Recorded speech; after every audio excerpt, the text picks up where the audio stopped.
You are performing competence you do not feel. Right now in that job, you are nodding at things you disagree with, laughing at jokes that disgust you, and pretending to respect people whose decisions you privately find contemptible. And the worst part is not that they are doing this to you.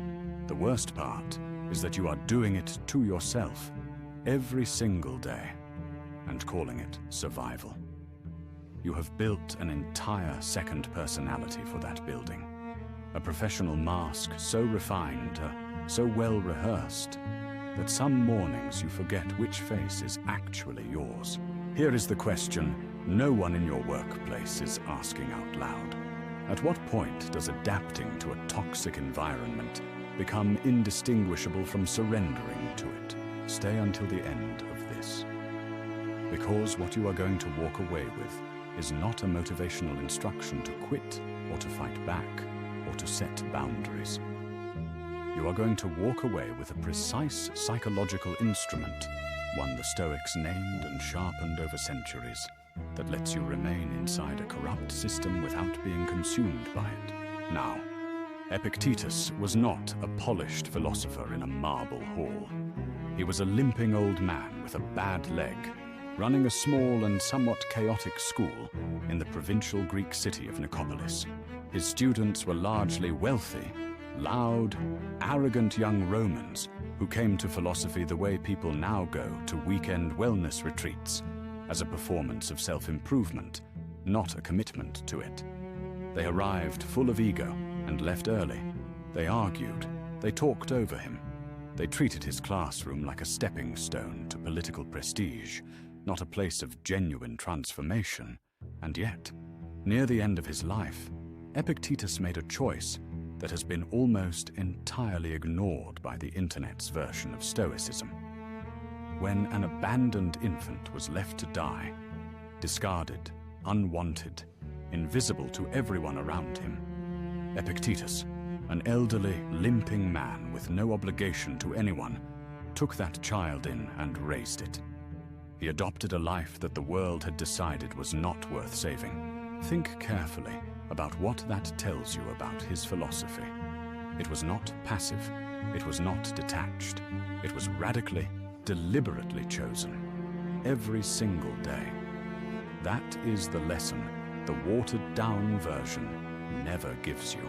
Here is what Epictetus actually taught about navigating a world, or a workplace, that is trying to grind you into its own image.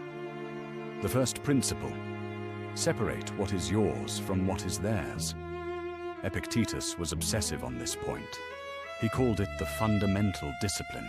Most people in toxic workplaces spend approximately 90% of their psychological energy on the second category. They rehearse conversations in the shower. They lie awake reconstructing meetings. They devote their finest thinking hours to people who are not thinking about them at all. The moment you stop trying to control what was never yours to control, you recover an enormous amount of yourself. Not all at once, incrementally, but it begins with the deliberate, daily act of sorting. The second principle requires you to look at something uncomfortable first. You believe your most dangerous enemy in that office is the difficult colleague, the incompetent manager, the culture that rewards performance over integrity. But it is not. Your most dangerous enemy is your own resentment, because resentment feels like clarity. It gives you the warm, righteous glow of being correct. And while you are sitting in that glow, it is quietly destroying your capacity for precise thinking, for useful action, for genuine judgment. Resentment is not lucidity. It is a fog that has learned to call itself a lens. The Stoics had a word for the state that resentment steals from you: ataraxia. Modern self-help has translated this as peace of mind, which is so soft and vague as to be useless. The actual Greek meaning is sharper and stranger. It means freedom from disturbance, specifically the kind of disturbance caused by false and violent opinions about what is happening to you. Ataraxia was not serenity. It was a form of combat readiness. A soldier who cannot be destabilized by chaos is not calm because they feel nothing. They are calm because they have trained their perceptions to remain accurate under pressure. That is what the Stoics meant. That is what the self-help industry quietly removed. Your goal inside a toxic workplace is not to feel peaceful.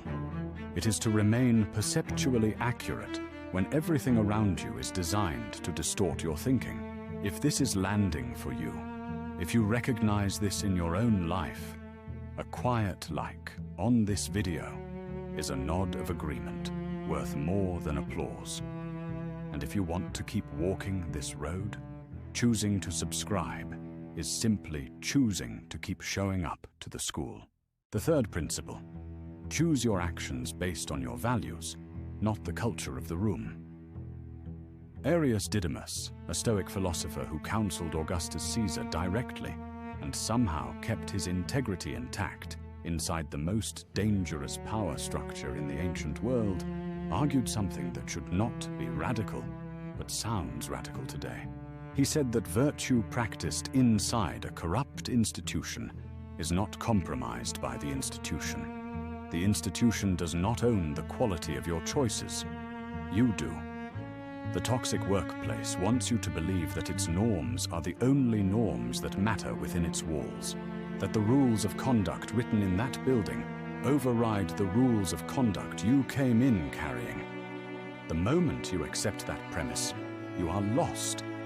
Not fired, not demoted, lost, because you will have handed over the one thing no employer can actually take from you.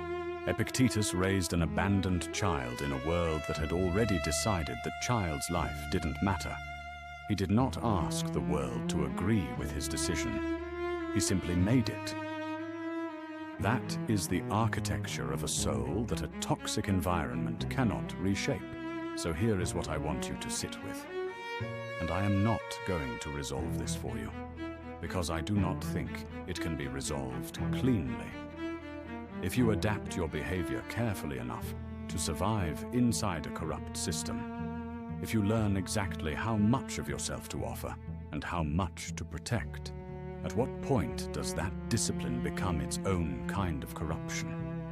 Is there a version of strategic self-preservation that is indistinguishable from the outside, from simply having become the thing you were trying to survive?